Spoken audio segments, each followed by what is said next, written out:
Things turned ugly between basketball teams Gilas Pilipinas and Australia Boomers as a brawl broke out between the two squads midway through the third quarter of the game Monday. The fight started as Australia enjoyed a 31-point lead, 79-48, with 4 minutes left in the third quarter at the Philippine Arena.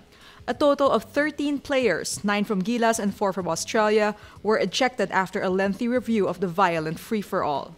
Disqualified were Terence Romeo, Jason Castro, Calvin Abueva, Andre Blatch, Roger Pogoy, Troy Rosario, Japeth Aguilar, Carl Brian Cruz, and Matthew Wright. On the Aussie side, Nathan Sobe, Christopher Goulding, Daniel Kickert, and Ton Maker were disqualified. The game was officially called off with 1 minute and 57 seconds left in the third quarter, with Australia winning by default 89-53. Gilas Pilipinas had no players left to play the Aussies. Gilas head coach Trot Reyes defended his team's actions. In a statement, Reyes said Daniel Kickert started the fist fight even before the game started, claiming the Aussie hit 4 Filipino players during the warm-ups. It's absolutely unacceptable. But the reality is Kickert was hitting our players during the warm-ups at layup line. He hit Carl Brian Cruz, he hit Matthew Wright, he hit Pogoy, and he hit Calvin Abueva during the warm-ups. Gilas Pilipinas deputy coach JONG UICHICO apologized for his involvement in the melee. On Twitter, UICHICO says his emotions got the best of him like a father who cares about his sons. Social media users expressed their disbelief and embarrassment over the incident. Some also found it inappropriate that the Philippine team took selfies right after the commotion. One Filipino on Twitter said regardless of who started, Gilas failed to show class tonight. Another says it shows how immature the team is. Sports writer Andy Bailey says, feels like some guys should be banned indefinitely.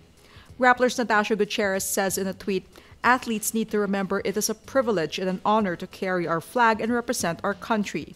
Shameful. One asked in disbelief, Gilas team taking a selfie right now?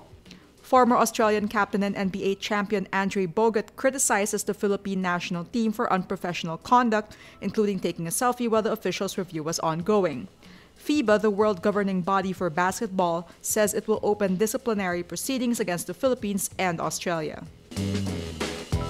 Tanauan City Mayor Antonio Halili wasn't shot dead by men riding in tandem nor ambushed along a road. He was shot dead in broad daylight, from afar, by a sniper. A CCTV clip shows Halili clutched his chest before staggering and falling to the ground. There was no gunman in sight. Tanauan City Police Chief Renato Mercado says the killer positioned himself in the greenery just across the Tanauan City Hall, where he dug a hole to hide in. From the hole, there was a clear view of the flag ceremony crowd. The sniper's single shot proved fatal to the mayor. Hours after the shooting, President Rodrigo Duterte claimed Halili was involved in illegal drugs and got what he deserved.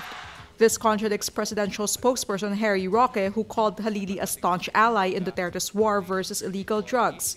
Vice Mayor Joanna Corona Villamor will be taking over as mayor. The 30-year-old lawyer was standing beside Halili when he was shot during the flag-raising ceremony. 12 boys and their football coach trapped in a flooded Thai cave for 9 days were found safe late Monday.